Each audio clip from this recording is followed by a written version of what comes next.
Good afternoon students. आज हम लोग क्लास 10th की हिंदी में चैप्टर 13 मानवीय करुणा की दिव्य चमक के पार्ट 3 में इस पाठ पर आधारित प्रश्नों का अध्ययन करेंगे।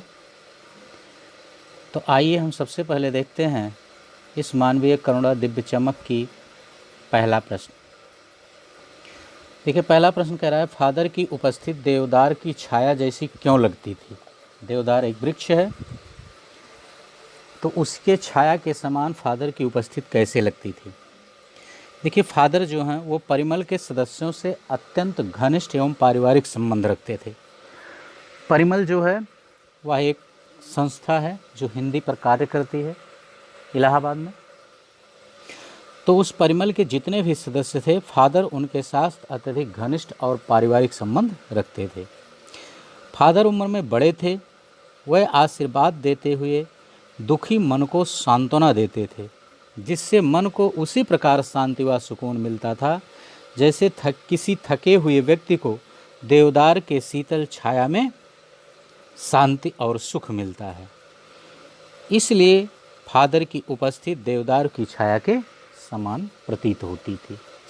ओके, आइए अब हम दूसरा प्रश्न देखते हैं। फादर बुल्के भारतीय संस्कृति के एक अभिन्न अंग हैं, किस आधार पर ऐसा कहा गया है। देखिए, फादर बुल्के जो हैं वो भारतीय संस्कृति के अभिन्न अंग बन चुके थे। उन्होंने भारत में रहकर अपने देश और घर परिवार को पूरी तरह से भुला दिया था। फादर 47 वर्षों तक भारत में रहे और इस 47 वर्ष की अवधि में वे केवल 3 बार ही अपने परिवार से मिलने के लिए बेल्जियम गए थे। वे भारत को ही अपना देश मानते थे। वे भारत की मिट्टी व यहाँ की संस्कृति में रच बस गए थे। उन्होंने पहले यहाँ रहकर अपनी पढ़ाई पूरी की, फिर डॉक्टर धीरेन्द्र वर्मा के सानिध्य में रहकर राम कथा उत्पत्ति और विकास पर अपना शोध प्रबंध पूरा किया। इस प्रकार कहा जा सकता है कि वे भारतीय संस्कृति के ही होकर के रह गए थे या भारतीय संस्कृति के अभिन्न अंग थे। ओके, आइए अब हम तीसरा प्रश्न देखते हैं।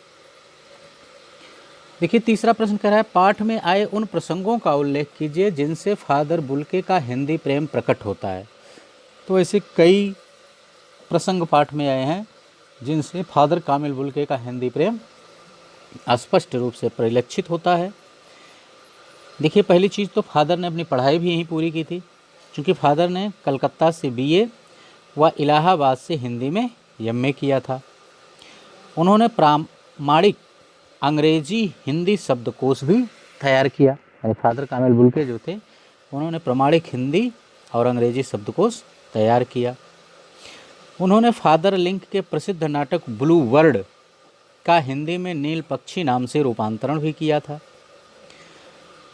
फादर परिमल नामक हिंदी साहित्यिक संस्था के सदस्य भी थे। फादर हिंदी को राष्ट्रभाषा का गौरव दिलवाने के लिए सतत प्रयत्नशील रहे हैं। तो इन सब कारणों से यह स्पष्ट होता है कि फादर जो थे वो हिंदी प्रेमी थे। ओके, इस वीडियो को आप अंत तक देखें। वीडियो को देखकर इसका फेयर कॉपी में अपने नोट्स बनाते रहें। चैनल को सब्सक्राइब नहीं किया है तो चैनल को तत्काल सब्सक्राइब कर लें, बेल आइकन दबा दें, जिससे नया वीडियो आपके सिलेबस से संबंधित अपलोड किया जाए तो उसका नोटिफिकेशन भी आप तक पहुंचता रहे। इस वीडियो को अधिक से अधिक लाइक और शेयर करें, जिससे कि आपके दोस्त भी इस वीडियो से लाभ ले सकें, उनका भी पढ़ाई का नुकसान ना हो। आइए अब हम चौथा प्रश्न देखते हैं। इस पाठ के आधार पर फादर कामिल बुल्के की जो छवि उभरती है उसे अपने शब्दों में लिखिए। देखिए, पाठ आपने पढ़ा है तो फादर बुल्के हमें किस तरह दिखाई देते थे, कैसे थे, उनका पहनावा कैसे था, स्वभाव कैसे था, इन्हीं सब चीज़ों का वर्णन हमको इसमें करना है। देखिए, फादर कामिल बुल्के संकल्प से सन्यासी थे। उनका लंबा शरीर ईसाइयों के सफ़ेद चोंगों से ढका रहता था। सफ़ेद चोंगे पहनते थे, इसे आप लोगों ने पढ़ा पाठ में। उनका रंग गोरा था, चेहरे पर सफ़ेद भूरी दाढ़ी थी, उनकी आंखें नीली थीं। वह इतने मिलनसार थे कि एक बार संबंध बन जाने पर उसे सालों साल निभाया करते थे। वह पारिवारिक जलसों का मतलब होता है उत्सव, पारिवारिक उत्सवों में पुरोहित या बड़े भाई की तरह उपस्थित रहते थे और आशीर्वचन देते थे, जिससे मन को अजीब सी शांति मिलती थी। इससे उनकी छवि देवदार की छाया जैसी लगती थी। ठीक है ना।